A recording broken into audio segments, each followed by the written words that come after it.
India's got latent controversy या फिर India's got latest controversy.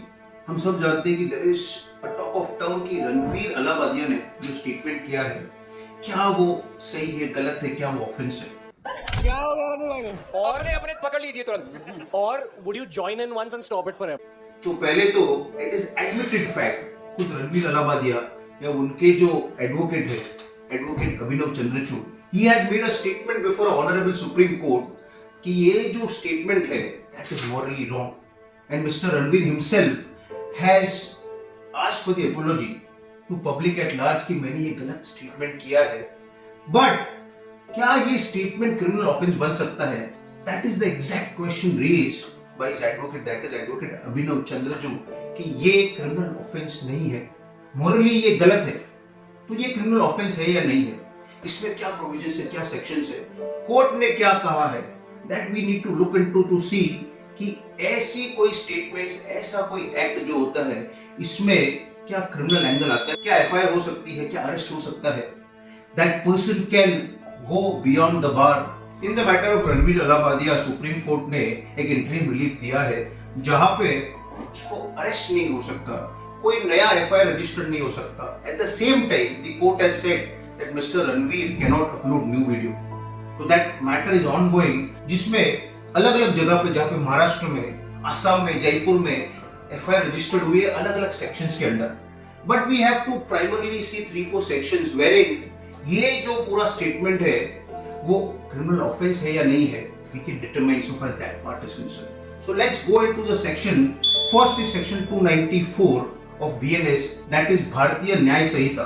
Second section is 296 of BNS and section 67 and 67A of Information Technology Act, that is IT Act। तो ये sections क्या कहते हैं और इस sections के अंदर ऐसा कोई act जो है वो ऑफेंस बनता है या नहीं बनता है। So I not go into the much legal technical language, but ये जो सब sections है उसका अगर conclusion करे तो there are 2-3 important aspects that needs to be seen कि अगर कोई obscene act हो या फिर कोई sexually explicit act हो तो उसको offense कहा जा सकता है अगर वो obscene act के वजह से लोगों में हवस पैदा हो रही है या फिर लोगों के माइंड करप्ट हो रहे हैं। So now this definition of what is obscene is so very wide कि क्या obscene है, क्या obscene नहीं है, क्या sexually explicit है, उसको जानने के लिए we need to go into the citations, मतलब कोर्ट ने अलग अलग केसेस में क्या जजमेंट्स दिए हैं, इसका क्या इंटरप्रिटेशन किया है, that needs to be looked into। क्योंकि अगर हम ऐसा बोले कि ऑब्सीन एक्ट जिससे माइंड करप्ट होता है वो ऑब्सीन एक्ट हो गया, वो सेक्सुअली एक्सप्लिसिट एक्ट हो गया, तो रादर एवरी अदर मूवी और एवरी अदर वेब सीरीज या फिर ये जो कॉमेडी करते हैं उसमें जिस तरह से एक एडल्ट कॉमेडी की जाती है, that every act can be covered under what is called as obscenity।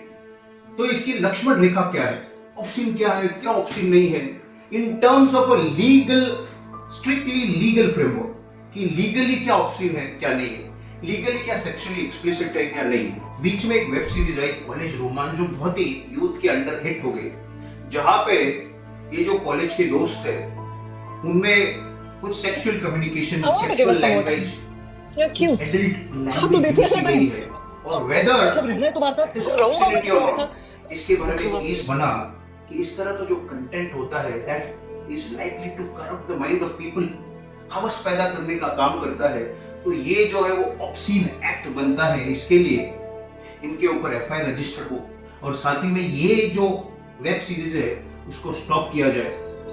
But the supreme court in such case held कि एवरी वल्गर कंटेंट जहां पे कोई एडल्ट कॉमेडी है या ऐसा कोई सेक्सुअल इंटरेक्शन है, that did not necessarily be obscene act, और ये जो वेब सीरीज में ऐसा कुछ नहीं है that can be termed as an obscenity, and therefore ये जो एफआईआर रजिस्टर्ड की गई है उसको क्वैश किया गया।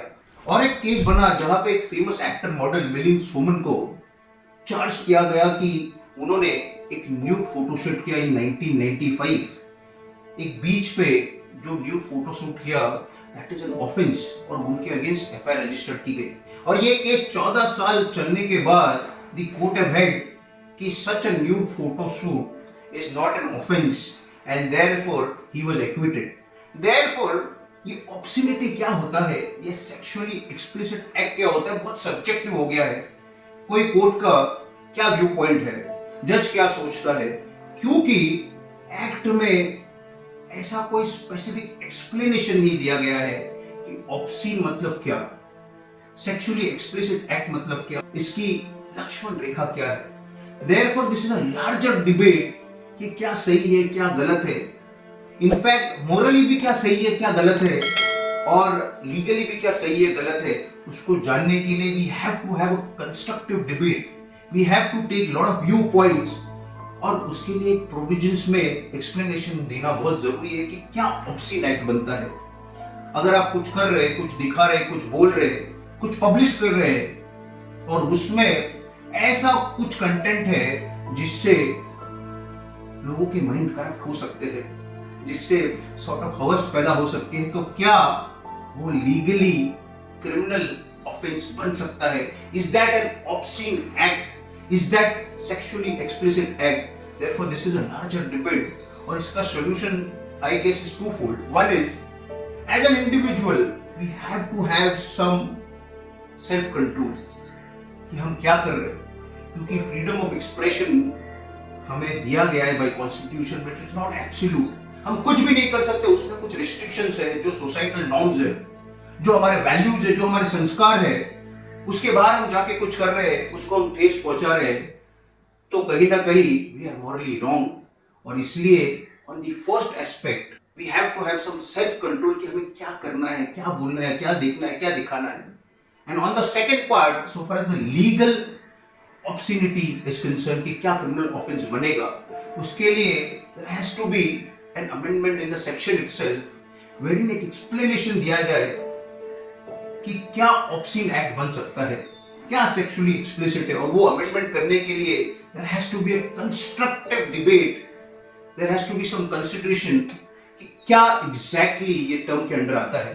सो इन कंक्लूजन, जो अपने हाथ में केस है, जो कि रणवीर अल्लाबादिया का केस है, उसका स्टेटमेंट ऑब्सीन है, क्या ये क्रिमिनल ऑफेंस है. In terms like obscene, lascivious, prurient, corrupt, deprave, ये टर्म्स को क्लियरली डिफाइन करना बहुत जरूरी है. और ये जो केस है उसको कोर्ट किस तरह लेता है, जो जज बैठ रहा है उसका क्या इंटरप्रिटेशन है, उसका क्या व्यू पॉइंट है, that is very important to decide whether this is a criminal offence और not. So for that purpose we need to wait and watch.